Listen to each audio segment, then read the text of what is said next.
নমস্কার। বলতে চাই আঙিনায় বিশেষ পর্বে আপনাদের সবাইকে স্বাগত জানাই। আশা করি আপনারা সবাই ভালো আছেন। আজ মহা অষ্টমী।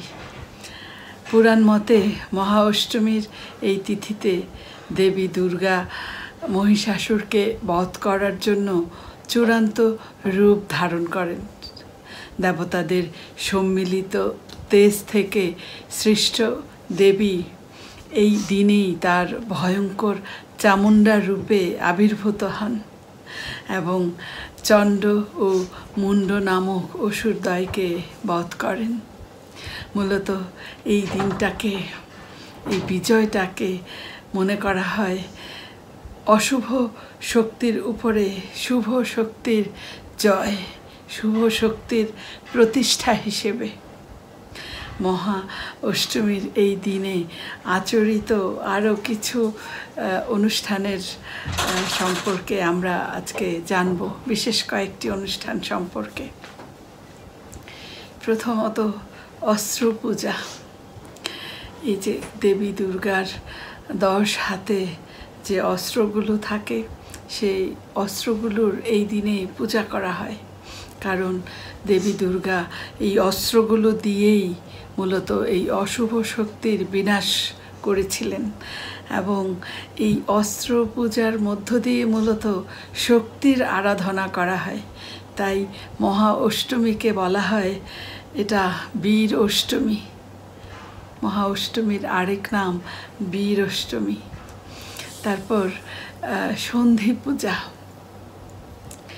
এই যে অষ্টমী তিথি, এই মহা অষ্টমীর সবচেয়ে গুরুত্বপূর্ণ আর পবিত্র মুহূর্ত হলো এই সন্ধি পূজা।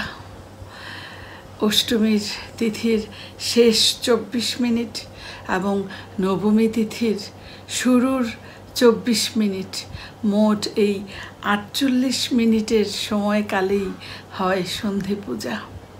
পৌরাণিক মতে মনে করা হয় ঠিক এই সময়েই দেবী দুর্গা বধ করেছিলেন মহিষাসুরকে। তাই এই সময়টাকে মনে করা হয় অত্যন্ত পবিত্র ও শুভ আর শক্তিশালী সময় হিসেবে। এজন্য এই সময়ে দেবী দুর্গার চামুণ্ডা রূপের আরাধনা করা হয়। 108টি প্রদীপ জ্বালিয়ে দেবীর আরতি করা হয়। তারপর ঐশ্বরিক শক্তির আরাধনা। মূলত মহা অষ্টমীর তিথিতে দেবী দুর্গার যে 8টি রূপ রয়েছে বা যে অষ্টশক্তি রয়েছে, সেই অষ্টশক্তির আরাধনা করা হয় এবং মনে করা হয় যে এই দিনে ভক্তরা উপবাস থেকে দেবী মায়ের আরাধনা করলে তাদের মনস্কামনা পূর্ণ হবে এবং জীবনে সুখ, শান্তি ও সমৃদ্ধি আসবে। তাই আমরা এই অষ্টমী তিথিতে বেশিরভাগ মানুষ অঞ্জলি নিতে দেবী মায়ের মণ্ডপে যাই।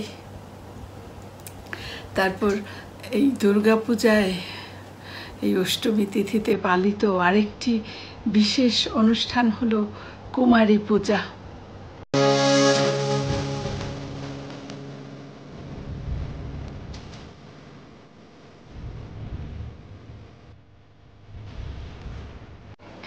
এই কুমারী পূজার মূল ভিত্তি পাওয়া যায় আসলে পুরাণে ও তন্ত্রশাস্ত্রে। সেখানে উল্লেখ আছে যে নারী আসলে দেবী স্বরূপ। বিশেষত দশমহাবিদ্যা ও শক্তির উপাসনায় বলা হয় সকল জীবিত নারী তারা সকলেই দেবী শক্তির প্রতিফলন। সকল জীবিত নারী দেবী শক্তির প্রতিফলন এবং এই বিশ্বাস থেকেই মূলত এই অপরিণত কুমারী কন্যাকে দেবী দুর্গার জীবন্ত প্রতীক ধরে পূজা করা হয়। এই পূজার প্রচলন কে করেন চলুন একটু জানি। 85 শতকে প্রথম কুমারী পূজার সূত্রপাত হয় আদি শঙ্করাচার্যের হাতেই, এবং তিনি এই নারীর মধ্যে আদ্যা শক্তিকে উপলব্ধি করে এই কুমারী পূজার প্রচলন করেন বলে মনে করা হয়। পরে স্বামী বিবেকানন্দ 1901 সালে বেলুর মঠে প্রথমবার আনুষ্ঠানিকভাবে এই দুর্গোৎসবে দেবী মায়ের যে কুমারী পূজা, এই কুমারী পূজার প্রচলন করেন। এরপর থেকে প্রতি বছর রামকৃষ্ণ মিশনে মহা আড়ম্বরে পালিত হয় কুমারী পূজা। স্বামী বিবেকানন্দ মনে করতেন যে নারীরাই হচ্ছে শক্তির প্রতীক, এবং এ কারণেই তিনি এই কুমারী পূজার প্রচলন করেন। এবং তিনি এই কুমারীদের মধ্যে দেবী মায়ের যে শুদ্ধ ও পবিত্র রূপ সেটাকে উপলব্ধি করেছেন। তাই তিনি এই নারী জাতির প্রতি শ্রদ্ধা জানাতে, সম্মান জানাতে এবং সমাজে তাদের সম্মান পুনঃপ্রতিষ্ঠা করতে এই কুমারী পূজার প্রচলন করেন। তারপর মাতৃশক্তির আরাধনার রূপ হিসেবে এই কুমারী পূজার প্রচলন হয়। এই কুমারী পূজার মাধ্যমে মূলত ঈশ্বরের নারী শক্তির, ঈশ্বরের মাতৃরূপের আরাধনা করা হয়, এবং কুমারীদের মধ্যে দেবীর নির্মল ও পবিত্র সত্তার উপস্থিতিকে উপলব্ধি করা হয়। তারপর এই কুমারী পূজায় যে আধ্যাত্মিক তাৎপর্য, সেটি হলো কুমারী পূজার মধ্য দিয়ে নিজের ভেতরের দেবত্বকে জাগিয়ে তোলার একটি প্রয়াস হিসেবে দেখা হয়। কুমারী মেয়েদের দেবী রূপে পূজার মাধ্যমে ভক্তরা মূলত নিজের ভেতরের যে দেবত্ব আছে সেটাকে উপলব্ধি করেন। কিভাবে?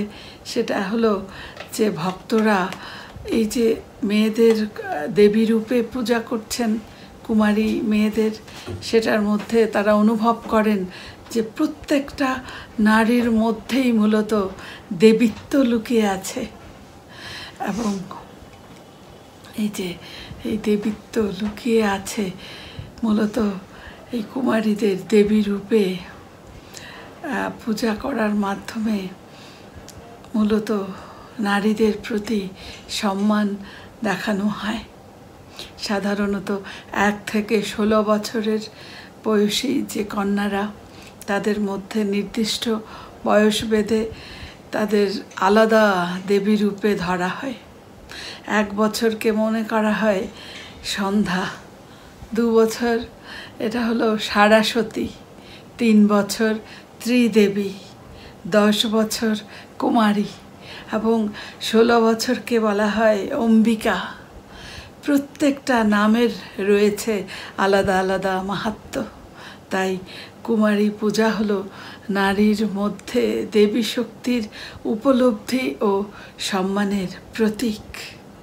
পৃথিবীর সকল জীবের কল্যাণ হোক এবং দেবী মায়ের কৃপা বর্ষিত হোক সকলের উপর।